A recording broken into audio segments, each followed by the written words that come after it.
موسیٰ علیہ السلام 30 سال تک فرعون کے گھر میں رہے، 30 سال تک فرعون کے گھر میں رہے، پیسہ تھا، دولت تھی، شہزادے بن کے زندگی گزاری، عیش تھی، نعمتیں تھیں۔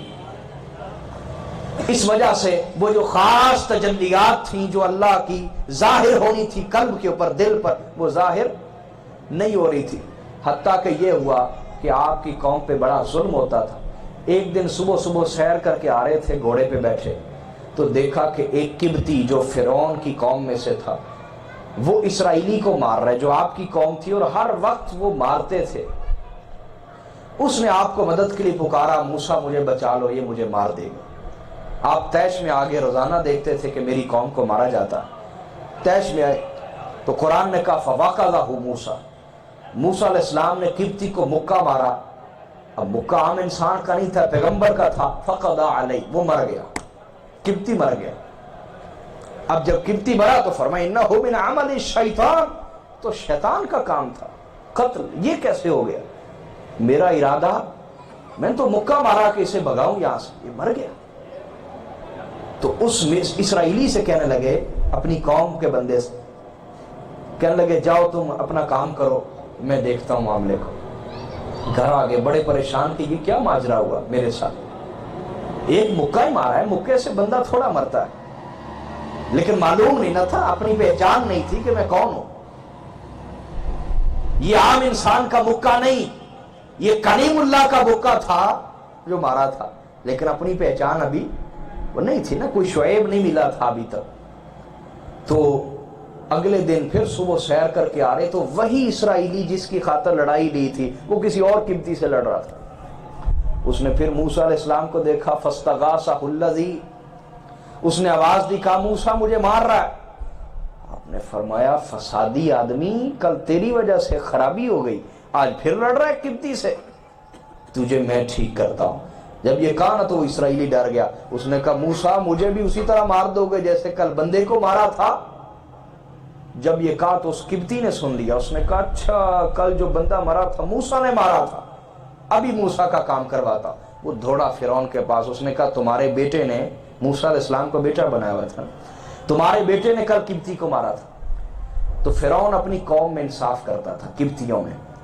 اس نے کہا اگر یہ سچ ثابت ہوا میں موسیٰ کو قتل کروا دوں گا۔ جب ادھر سے اس نے پولیس کو بھیجا، اللہ تعالیٰ پھر انتظام فرماتا ہے، فرعون کی قوم میں سے ایک مومن دوڑا، موسیٰ علیہ السلام کے پاس آیا، کہا موسیٰ بھاگو، تمہیں پولیس پکڑنے کے لیے آ رہی ہے۔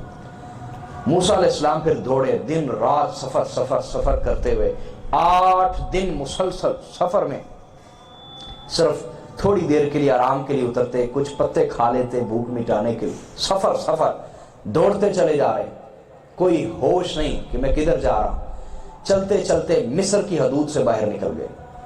اب جب مصر کی حدود سے باہر نکلے تو آپ اس وقت مدین پہنچ چکے تھے۔ مدین مصر کی حدود سے باہر ایک ملک تھا مدین میں داخل ہوئے تو پہلے دور میں جب کوئی بستی شروع ہوتی تھی تو وہاں پر کنواں ہوتا تھا تاکہ آنے جانے والے بھی اس سے مستفید ہو سکیں اور اہل علاقہ بھی مستفید ہو سکیں۔ تو کنواں دیکھا، اس کے قریب چلے گئے تو آپ نے دیکھا کہ 2 جوان لڑکیاں کھڑی ہیں، ان کے پاس بکریوں کا ریوڑ ہے اور وہ پانی پلانے کے لیے اپنی بکریوں کو لائی ہیں لیکن پانی پلا رہی نہیں ہے۔ تو آپ نے فرمایا ماں خطبکما، کیوں پانی کیوں نہیں پلا رہی، یہاں کیوں کھڑی ہو اس طرح؟ انہوں نے کہا ہمارے والد بیمار رہتے ہیں، بزرگ ہیں، وہ ہمارے ساتھ آ نہیں سکتے، ہمارا کوئی بھائی بھی نہیں ہے، تو ہم یہ بکریاں چرانے کے لیے آئی ہیں اور اب پانی پلانا ہے۔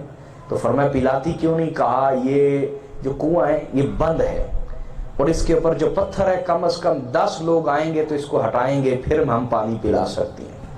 اب موسیٰ علیہ السلام اٹھے اور آپ نے اس کو دھکا لگایا اور فرد واحد اکیلے موسیٰ علیہ السلام نے وہ پتھر کو ہٹا دیا۔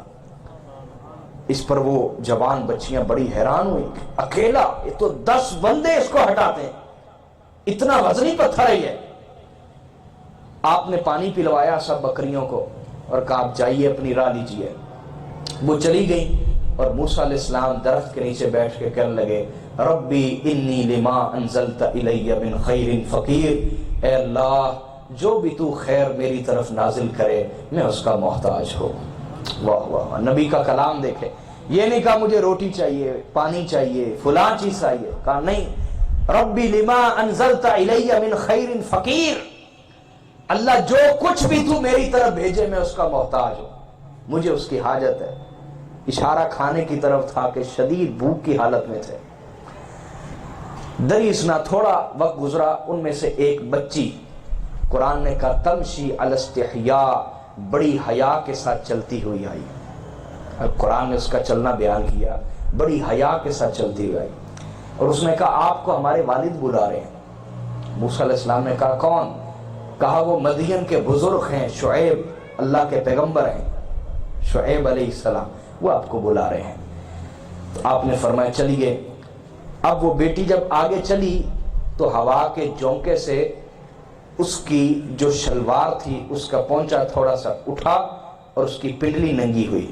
تو آپ نے فرمایا رکو، میں آگے چلتا ہوں، تم میرے پیچھے چلو، اور اگر میں ادھر ادھر دائیں بائیں غلط جانے لگوں تو کنکر مار کے مجھے کہنا کہ نہیں دائیں نہیں جانا بائیں جانا ہے، یا بائیں نہیں تو دائیں جانا ہے۔ تو آپ آگے چلنا شروع ہو گئے، اس کو پیچھے چلانا شروع کر دیا۔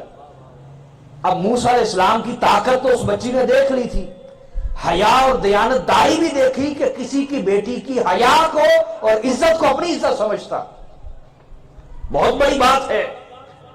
اسی سے شریعت فرماتی ہے، اور شریعت کا حکم یہ ہے کہ کسی بھی عورت کے پیچھے نہیں چلنا چاہیے بلکہ آگے گزر جانا چاہیے۔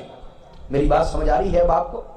تو آپ آگے چلتے ہوئے جب شعیب علیہ السلام کے پاس پہنچے، انہوں نے فرمایا کون ہو، کہاں سے آئے ہو؟ موسیٰ علیہ السلام نے ساری ردات سنائی تو انہوں نے فرمایا پریشان نہ ہو، نجوتا من القوم الظالمین، اللہ نے تجھے ظالم قوم سے نجات دے دی ہے۔ فرمایا اب تیرے پاس رستہ یہ ہے کہ اگر تو میرے پاس رہنا چاہے موسیٰ تو کم از کم 8 سالوں کے لیے میری بکریوں کو اس بات پر چرانا ہوگا کہ میں ایک بیٹی کا نکاح تیرے ساتھ کر دوں گا اور یہ اس کا حق مہر ہوگا۔ 8 سال تک بکریاں چرانی ہیں، اور اگر آپ 10 سال چرائیں تو یہ احسان ہوگا۔ تو موسیٰ علیہ السلام نے کہا 8 سال طے ہو گئے، 10 سال چراؤں یا نہ چراؤں، اگر میں نہ چرا سکا تو مجھ پر کوئی بھی زیادتی کا الزام نہیں لگے گا۔ انہوں نے فرمایا ٹھیک ہے۔ اب شعیب علیہ السلام کی ایک بیٹی کا نکاح ان سے کر دیا گیا۔ اب اللہ تعالیٰ انتظام کیسے کر رہا ہے اپنے طالب کے لیے؟ میں آپ کو ایک قرآن سے مثال دے رہا ہوں، قرآن سے مثال سمجھا رہا ہوں۔ سورۃ القصص پڑھیے، اس میں یہ اللہ پاک نے سارا بیان کیا ہوا ہے۔ اب شعیب علیہ السلام کے پاس 8 سال رہے حضرت موسیٰ علیہ السلام، 30 سال رہے فرعون کے گھر میں، اور 8 سال شعیب علیہ السلام کے پاس رہے، اپنے شیخ اور مرشد کے پاس۔ اب جب 8 سال مکمل ہوئے تو انہوں نے کہا مجھے اجازت دیں، میرا دل چاہتا ہے میں اپنی والدہ سے مصر میں جا کے ملوں۔ موسیٰ علیہ السلام نے کہا ٹھیک ہے، شعیب علیہ السلام نے کہا ٹھیک ہے جائیے۔ اب چل پڑے اپنی بیوی اور بچوں کو لے کر، اور خود بھی جا رہے ہیں۔ اب مدین سے نکلے تو وادی سینا میں جب داخل ہوئے، سخت سردیوں کی رات تھی، یک بستہ سردی تھی، ٹھنڈک انتہا کی تھی۔ اور آج بھی آپ وہاں پہ جائیں، اللہ تعالیٰ آپ سب کو لے جائے کوہ طور کی زیارت کے لیے، تو آپ جائیں، آپ دیکھیں گے کہ وہاں پر مائنس کے اندر ٹمپریچر ہوتا ہے، انتہا کی سردی ہوتی ہے، انتہا کی سردی، کہ اگر آپ نے 4 جرابیں بھی پہنی ہیں تو ٹھنڈ سے آپ کو نجات کوئی نہیں پھر بھی۔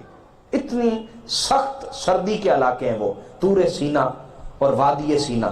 اب موسیٰ علیہ السلام جب وہاں سے گزرے، بڑی شدید سردی، چھوٹے چھوٹے بچے ساتھ، اور سردیوں کے لیے کوئی انتظامات بھی اس وقت نہیں ہوتے تھے ایسے لباس جیسے آج ہمارے پاس ہے، چھوٹے چھوٹے بچے ساتھ، بیوی ہے۔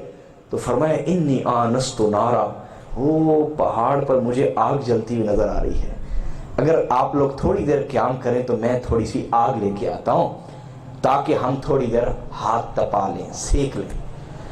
اب آپ چل پڑے، ان کو ادھر ہی روک دیا۔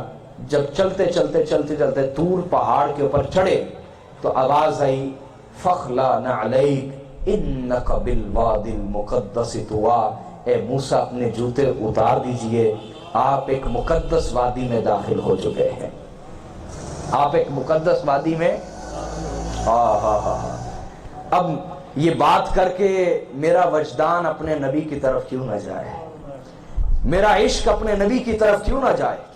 میرا دیان اس پیغمبر کی ذات کی طرف کیوں نہ جائے کہ ادھر زمین کی ایک دھرتی کے اوپر ایک ٹکڑا ہے وادی سینا، جس میں اللہ نے موسیٰ سے کلام کرنا ہے تو فرمایا فَاخْلَعْ نَعْلَيْكَ إِنَّكَ بِالْوَادِ الْمُقَدَّسِ طُوًى، موسیٰ جوتے اتار دیجئے، ایک پاکیزہ وادی میں آپ داخل ہونے لگے، اور ادھر میرا نبی ہے اور میرا پیغمبر ہے کہ معراج کی رات سدرۃ المنتہا سے بھی گزر کر عرش الہی پر اپنے نالین کے ساتھ جا رہے ہیں، اور اللہ فرما رہا ہے میرے حبیب رکیے، یہاں تک آپ آئے ہیں، آگے میں خود استقبال کے لیے آتا ہوں، آگے خود میں استقبال کے لیے آتا ہوں۔ تو آپ کو اللہ نے جو لیڈر دیا ہے، جو پیغمبر اور مرشد دیا ہے، اس کا مقام یہ ہے کہ جبرائیل نے کہا تھا سدرۃ المنتہا پر اگر ایک بنشت آگے جاؤں گا تو میں جل جاؤں گا، اس سے آگے میں جا سکتا، ارے کمال نہیں ہے؟ ذات مصطفیٰ تو ایک طرف، وہ جو حضور نے کپڑے پہن رکھے تھے وہ بھی نہیں جلے تھے نور خدا کی وجہ سے، جبرائیل تو ایک بنشت کہہ رہے تھے، اور میرے نبی کیا لاکھوں کروڑوں میل گزر کر آگے بارگاہ خداوندی میں پہنچے تھے، وہ کپڑے بھی نہیں جلے، وہ دستار بھی نہیں جلی، وہ نالین جوتے مبارک بھی نہیں جلے، نالین بھی نہیں جلی۔ تو کیا پتا چلا کیوں نہیں جلی؟ اس لیے کہ نسبت مصطفیٰ کا فیض ایسا ہے جسے حضور کی نسبت حاصل ہو جائے وہ اللہ کے نور کو سمانے کی طاقت رکھتا ہے، اللہ کے نور کو برداشت کرنے کی صلاحیت رکھتا ہے۔ یہ ہے باریک بات جس کے اوپر علماء حسد کرتے ہیں آل رسول سے، جس پر علماء حسد کرتے ہیں آل رسول سے۔ یہ باریک بات ہے کہ اگر لباس کو نسبت ہو تو انوار الہیہ جلاتے نہیں ہیں، قدمین مبارک کو نسبت ہو تو نالین جلتے نہیں ہیں، سر مبارک کے ساتھ لمس ہو جائے، مس ہو جائے دستار تو دستار جلتی نہیں ہے۔ جس پیغمبر کے جسم سے چھو جانے والی چیز اللہ کے نور کو اپنے اندر سمونے کی صلاحیت رکھتی ہے، اس پیغمبر کا خون جن رگوں میں دوڑتا ہو وہ عام لوگوں کی نسبت اللہ کے نور کو برداشت کرنے کی طاقت زیادہ رکھتی ہے، اور یہ وہ باریک بات ہے جس پر علماء علیہ رسول سے حسد کرتے ہیں۔ میری بات سمجھ آئی آپ کو یا نہیں آئی؟ اور یہی وہ بات ہے جس کی بنیاد پر کل علماء اور کل علماء حق مراد ہے، اور صوفیاء اور اولیاء نے فرمایا کہ اگر نسل مصطفیٰ میں سے کوئی شخص اللہ کی طرف رجوع کرتا ہے تو اس کا ایک قدم 70 قدم سے زیادہ تیز رفتاری کے ساتھ خدا کی طرف اسے بڑھاتا ہے۔ اب اس بات پر کوئی یہ اعتراض کرے، جیسے میرے نبی صلی اللہ علیہ وسلم سے کچھ صحابہ کرام نے کہا یا رسول اللہ ہم غریب لوگ ہیں، امیر لوگ تو آگے نکل گئے۔ حضور نے فرمایا کیسے؟ کہ یا نبی اللہ دیکھیں وہ نماز بھی پڑھتے ہیں، ہم بھی نماز پڑھتے ہیں، وہ روزہ رکھتے ہیں، ہم بھی روزہ رکھتے ہیں، وہ تسبیحات کرتے ہیں، ہم بھی تسبیحات کرتے ہیں، اور پھر بھی وہ صدقہ و خیرات کرتے ہیں اور ہم وہ کر سکتے نہیں، تو وہ ہم سے آگے نکل گئے۔ طویل حدیث ہے جس کا خلاصہ سنا رہا ہوں۔ تو آقا علیہ الصلوۃ والسلام نے فرمایا ھذا فضل اللہ یؤتیہ من یشاء، یہ اللہ کا فضل ہے جس پر بھی فرما دے، جس پر بھی تمہیں اس سے حسد کرنا نہیں چاہیے۔ تو یہ بھی اللہ کا فضل ہے، اللہ کا کیا ہے؟ خیر موضوع کی طرف آتے ہیں۔ موسیٰ علیہ السلام وادی سینا میں داخل ہوئے، اللہ نے فرمایا جوتے اتار دیجئے، اتار دیے، ننگے پاؤں چڑھے کوہ طور پر۔ آج بھی آپ اس کو ویڈیو کے طور پہ دیکھیں تو وہاں ہزاروں سٹیپ بنے ہوئے، سیڑھیاں، ہزاروں سیڑھیاں۔ اس وقت سیڑھیاں نہیں تھی، کنکریلے چھوٹے چھوٹے پتھر اور بغیر سیڑھیوں کا رستہ۔ موسیٰ علیہ السلام ننگے پاؤں چڑھے، کوہ طور پہ پہنچے آگ لینے کے لیے، تو دیکھا اوپر درخت ہے اور درخت سے نور نکل کے پھیل رہا ہے۔ ڈر گئے کہ یہ کیا ماجرا ہے، درخت سے نور نکل رہا ہے اور اس کی شعائیں آنکھوں کو چدھیا رہی ہیں، آنکھ برداشت نہیں کر پا رہی۔ ڈر گئے، سہم گئے کہ یہ کیا ماجرا ہے۔ تو اللہ تعالیٰ نے آواز دی موسیٰ ڈرو مت، لا تخف انی انا اللہ، میں خود اللہ ہوں جو درخت سے کلام کر رہا ہوں۔ درخت سے کلام کر رہا ہوں، ڈریے مت۔ موسیٰ علیہ السلام نے دل و جان سے سجدہ کیا۔ اللہ تعالیٰ نے فرمایا ما تلک بیمینک یا موسیٰ، موسیٰ تیرے دائیں ہاتھ میں کیا ہے؟ کہا تلک ہی عصایا، یہ میرا ڈنڈا ہے، جب میں تھک جاتا ہوں تو میں اس سے سہارا لیتا ہوں، اور جب میں بکریاں چراتا ہوں تو اس سے ہانکنے لگ جاتا ہوں، اور جب مجھے بکریوں کے لیے چارہ چاہیے ہو تو میں پتے جھاڑنے لگ جاتا ہوں۔ سوال اللہ نے کیا ہے آپ کے ہاتھ میں کیا ہے؟ اس کا جواب یہاں تک کافی تھا، ہی عصایا، یہ میرا ڈنڈا ہے، یہ میری لاٹھی ہے۔ اتنا جواب کافی تھا نا؟ لیکن یہ کمال عشق ہے کہ آج اس نے موقع خود دیا ہے بات کرنے کا، آج خود مجھ سے باتیں کرنے لگا ہے، تو میں کیوں چپ کر جاؤں؟ یہ اندر عشق تھا کہ آج خود مجھ سے باتیں کرنے لگا ہے تو میں چپ کیوں کر جاؤں؟ سوال ایک پوچھتا ہے، جواب بیچ میں کہیں دیتے ہیں۔ اللہ پاک نے فرمایا ذرا اس کو زمین پہ رکھیے، رکھا تو اژدہا بن گیا، بہت ڈر پڑے، دوڑ پڑے۔ فرمایا موسیٰ ڈرو مت، میری بارگاہ میں رسول ڈرا نہیں کرتے، واپس آئیے۔ واپس آ گئے اور اس کو دیکھ رہے ہیں ایسے ڈرتے ہوئے، وہ ہانپ رہا ہے، بہت بڑا اژدہا تھا۔ فرمایا موسیٰ اس کو پکڑیے، پیچھے سے گئے دم سے پکڑنے کے لیے۔ فرمایا نہیں، اس کے منہ کی طرف سے آئیے اور اس کے منہ میں ہاتھ ڈالیے۔ اب ڈرتے ڈرتے ہاتھ ایسے منہ میں ڈال رہے ہیں کہ اتنا بڑا اژدہا تو مجھے کھا سکتا ہے پورا۔ اب ڈرتے ڈرتے جب ہاتھ اندر ڈالا تو وہی لاٹھی بن گئی، ڈنڈا پھر سے بن گیا۔ اللہ پاک نے فرمایا یہ پہلا معجزہ ہے۔ دوسرا فرمایا ذرا اپنا ہاتھ ڈالیے بغل میں۔ جب ڈالا فرمایا اب نکالیے، جب نکالا تو وہ سورج کی طرح چمک رہا تھا۔ فرمایا یہ دوسرا معجزہ ہے، جائیں فرعون کی طرف۔ آگے لمبی کہانی، سمجھانا یہ چاہتا تھا موسیٰ علیہ السلام پہلے بھی وہی موسیٰ تھے، اب بھی موسیٰ وہی ہے علیہ السلام۔ 30 سال پہلے گزارے اور یہاں 8 سال گزارے، فرق کیا آیا؟ علامہ اقبال نے اس حقیقت کو کھول دیا۔ فرمایا اگر کوئی شعیب آئے میسر، اگر کوئی شعیب آئے میسر، شیبانی سے کلیمی 2 قدم ہے۔